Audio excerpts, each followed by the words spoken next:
Hello friends, welcome to so happy. வாங்க இன்னைக்கு என்ன வீடியோல பார்க்க போறோம். இந்த மாதிரி ரவுண்ட் பண்ண எடுத்து மசாலா பிரெட் தான் செய்ய போறோம். அதுக்கு நான் வெஜிடபிள் எடுத்திருக்கேன். கேரட், குடமிளகாய், முட்டைக்கோசு, வெங்காயம், கருவேப்பிலை, பச்சை மிளகாய் ஆப்ஷனல் தான், வேணான்னு நீங்க ஸ்கிப் பண்ணிடுங்க. நான் 4 பிரெட் எடுத்திருக்கேன். இந்த பண்ணு காட்டுறதுக்கோசரம் நான் இந்த மாதிரி வச்சிருக்கேன். இதை நான் பிச்சி போட்டு வச்சிருக்கேன். இதையும் நம்ம பிச்சி போட்டு எடுத்துக்கலாம், கட் பண்ணி எடுத்துக்கலாம். நான் அப்படியே சும்மா கையில பிச்சி போட்டு தாங்க எடுத்திருக்கேன். இப்ப முதல்ல அடுப்பு பத்த வச்சுக்கலாம்.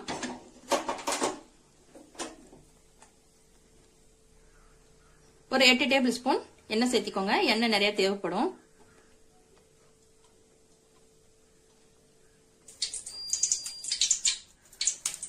கடுகு 1/4 டீஸ்பூன் சேர்த்துக்கோங்க. கடுகு லைட்டா பொரிஞ்சு வரட்டுங்க.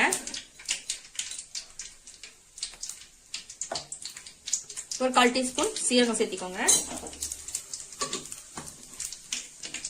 கடுகு பொரிஞ்சு வந்துருச்சு. இப்போ இது கூட நான் எடுத்து வச்சிருக்கிறேன் இந்த பச்சை மிளகாய் சேர்த்திக்கோங்க. அப்பதான் கொஞ்சம் நல்லா ரோஸ்ட் ஆயிருக்கும். பச்சை மிளகாய் சேர்த்து ஒரு 2 செகண்ட் போல அடுத்தது வெங்காயம் சேர்த்திடலாம்.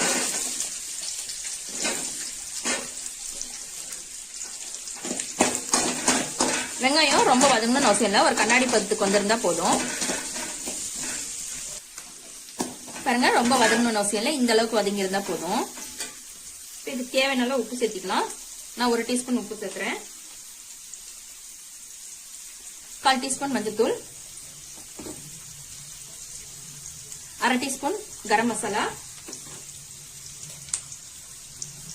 1/2 டீஸ்பூன் மிளகாத்தூள். இது நல்லா கலந்து விட்டுருங்க.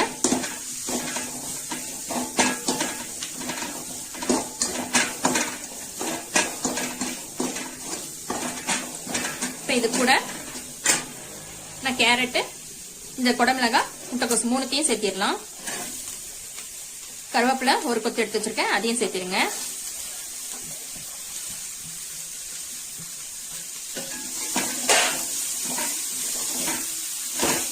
ரொம்ப வதங்கணும்னு அவசியம் இல்லைங்க, ஒரு 10 செகண்ட் போல வதக்கிக்கோங்க. பாருங்க, ஒரு 10 செகண்ட் போல நல்லா வதக்கி விட்டுட்டு ஒரு 1/2 டீஸ்பூன் மல்லித்தூள் சேர்த்துக்கோங்க. மல்லித்தூள் சேர்த்து ஒரு 2 செகண்ட் போல நல்லா பிரட்டி விட்டுட்டு, நான் இன்னைக்கு டொமேட்டோ கெச்சப் எடுத்திருக்கேன். இது 1 ரூபாய் பேக்கெட் தான். நீங்க பெரிய பேக்கெட் பாட்டில் வச்சிருந்தா கூட நீங்க சேர்த்திக்கலாம். நான் இதுல 4 பேக்கெட் சேர்த்திக்கிறேன்.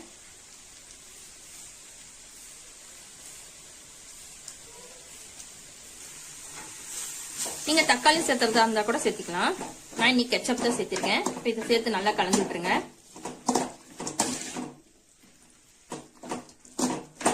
இது ஒரு 10 செகண்ட் போல இப்படியே விட்டுருங்க. கொஞ்சம் அந்த பச்சை வாசம் போற அளவுக்கு நல்லா வதக்கிக்கோங்க. அவ்வளவுதாங்க. 10 செகண்ட் போல இந்த மாதிரி ரொம்ப வதக்க வேண்டாம். ரொம்ப வதங்குச்சுன்னா இந்த காயெல்லாம் ஓரளவுக்கு ஒரு இந்த சாஃப்ட் தன்மைக்கு வந்துடும். அப்போ டேஸ்ட் நல்லா இருக்காது. அதுக்காக இப்ப நான் இந்த பிச்சி போட்டு வச்சிருக்கிற இந்த பண்ணை சேர்த்திக்கலாம். இது நல்லா கலந்து விட்டுருங்க. மசாலாலாம் அதுல படுற மாதிரி கலந்து விட்டுருங்க. அவ்வளவுதாங்க, நம்மளுடைய பிரெட் மசாலா ரெடி ஆயிடுச்சு. இது நல்லா பெரட்டி விட்ட பின்னாடி இது சூடு ஏறிடுச்சுங்க. இப்ப கடைசியா நான் கட் பண்ணி வச்சிருக்கிறேன் இந்த கொத்தமல்லி தழை சேர்த்திக்கோங்க. கொத்தமல்லி தழை தூவி விட்டு நீங்க சூடா பரிமாறி சாப்பிட்டீங்கன்னா சூப்பரா இருக்கும். அவ்வளோதாங்க, நல்லா சூப்பரான நம்மளுடைய பன் மசாலா ரெடி ஆயிடுச்சுங்க. மார்னிங் பிரேக்ஃபாஸ்ட்டுக்கு செஞ்சு கொடுக்கலாங்க. அப்படி இல்லைனா ஸ்கூலுக்கு போயிட்டு வர குழந்தைங்களுக்கு ஈவினிங் ஸ்நாக்ஸாக கூட நீங்கள் செஞ்சு கொடுக்கலாங்க. டேஸ்ட் பிரமாதமாக இருக்கும். ஈஸியான ரெசிபி. நீங்களும் இதே மாதிரி செஞ்சு ட்ரை பண்ணி பாருங்கள். இந்த வீடியோ உங்களுக்கு பிடிச்சிருந்தா லைக் பண்ணுங்கள், ஷேர் பண்ணுங்கள், கமெண்ட் பண்ணுங்கள். மறக்காமல் நம்ம சோ ஹாப்பி சேனலை சப்ஸ்கிரைப் பண்ணிவிடுங்க. தேங்க்யூ.